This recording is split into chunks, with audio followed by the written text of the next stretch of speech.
আপনারা যারা দেশের ভিতরে আছেন, আপনাদেরকে আপনাদের অবস্থান থেকে প্রস্তুত দিতে হবে।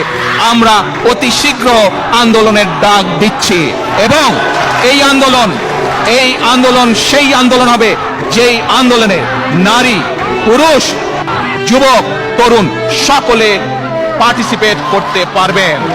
আজকে সেই আন্দোলনে সম্ভব হবে একমাত্র সেই দেশটিকে গড়ে তোলা, যেই দেশের আকাঙ্ক্ষা, যেই দেশের স্বপ্ন, যেই দেশের চেতনা আমার যুব সমাজের, আমার তরুণ ভাই বোনদের মনে চেতনায় যেই বাংলাদেশকে তারা কল্পনা করে। আজকে বক্তব্যের শেষে এসে আমি আবার সেই স্লোগান দিয়ে শেষ করতে চাই যে এই স্লোগানটি হবে সমগ্র বাংলাদেশের আগামী দিনের যারা ভবিষ্যৎ, অর্থাৎ আজকের যুব সমাজ এবং আজকে যে তরুণ সমাজ আছে, নতুন প্রজন্ম আছে, তোমাদেরকে উৎসর্গ করে, তোমাদের সকলের জন্য, তোমরা বাংলাদেশের ভবিষ্যৎ, তোমাদের সকলকে উদ্দেশ্য করে আজকে সেই স্লোগানটি আবার দিয়ে আমার বক্তব্য শেষ করতে চাই।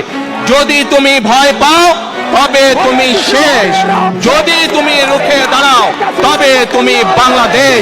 আপনারা সকলে যে যার অবস্থান থেকে আপনাদের প্রস্তুতি গ্রহণ করুন, সেটি গ্রাম, ইউনিয়ন, ওয়ার্ড, জেলা, থানা, পৌরসভা সকল পর্যায় থেকে।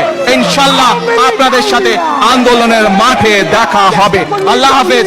বাংলাদেশ জিন্দাবাদ।